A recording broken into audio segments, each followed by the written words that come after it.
اعوذ باللہ من الشیطان اللعین الرجیم بسم اللہ الرحمن الرحیم ثم رددنا لکم الکرۃ علیہم وامددناکم باموال وبنین وجعلناکم اکثر نفیرا اللہم صل علی محمد وآل محمد وعجل فرجہم. سلام علیکم ورحمۃ اللہ وبرکاتہ.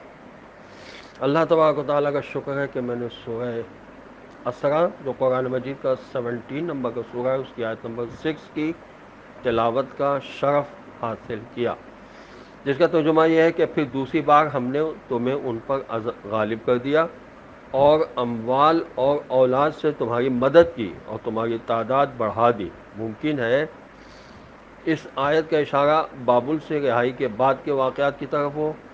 چنانچہ بابل کی سلطنت کا زوال ہوا، ایرانی بادشاہ کورش نے بابل کو فتح کیا اور اسرائیلیوں کو وطن واپس جانے کی اجازت دے دی.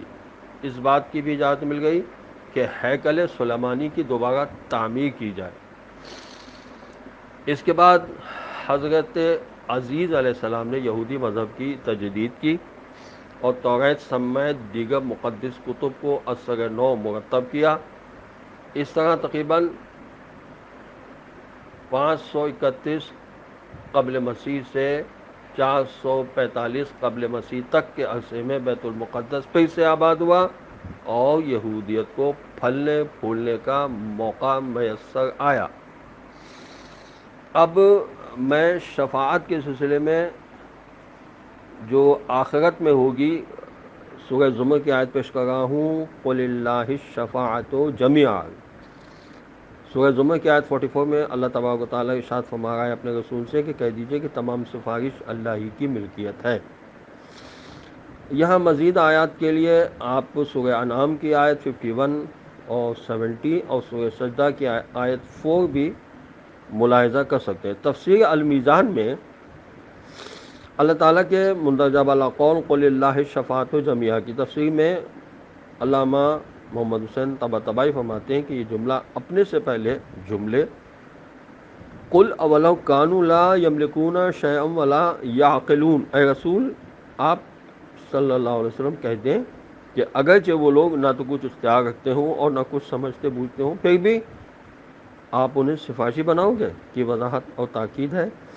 اور لفظ اللہ اور للہ میں لام ملکیت کے لیے ہے. نیز قل اللہ شفاعتوں کے بعد کا جملہ لہو ملک السماوات والارض، سارے آسمان و زمین کی حکومت اسی کے لیے مخصوص ہے.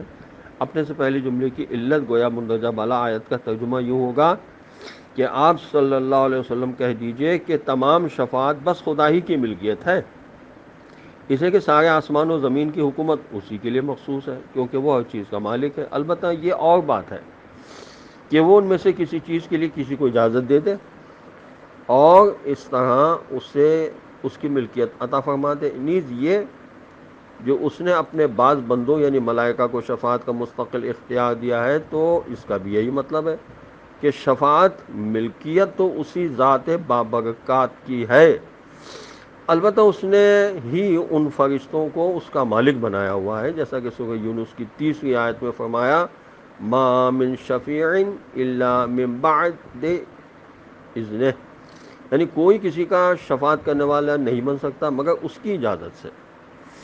اس آیت کے ایک اور دقیق و باریک معنی بھی ہے. اگر اس سے سورہ انعام کی آیت نمبر 51 کے ساتھ ملا کر پڑھا جائے جو یہ ہے لیس لہم من دونہ ولی ولا شفیع، ان کا اللہ کے سوا نہ کوئی سرپرست ہے اور نہ کوئی سفارش کرنے والا. یہ اس طرح ہے کہ حقیقت میں شفیع تو صرف اور صرف ذات خداوند متعال ہی ہے، لیکن دوسرے شفاعت کرنے والوں کی شفاعت اسی کی اجازت کی بدولت ہوتی ہے.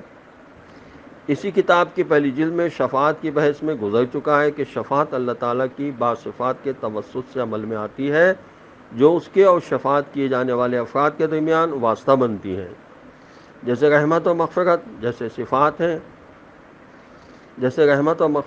صفات ہیں جو اس کی ذات اور اس کے گناہگار بندے کے درمیان واسطہ ہوتی ہیں. وہ بندے کو گناہ کے وبال سے نجات اور عذاب سے چھٹکارا دلاتی ہیں. اللہ ہمیں اپنے عذاب سے بچا لے اپنے فضل و کرم کے تحت اور چہارہ معصومین علیہ الصلاۃ والسلام کے صدقے میں، والسلام علیکم ورحمۃ اللہ وبرکاتہ۔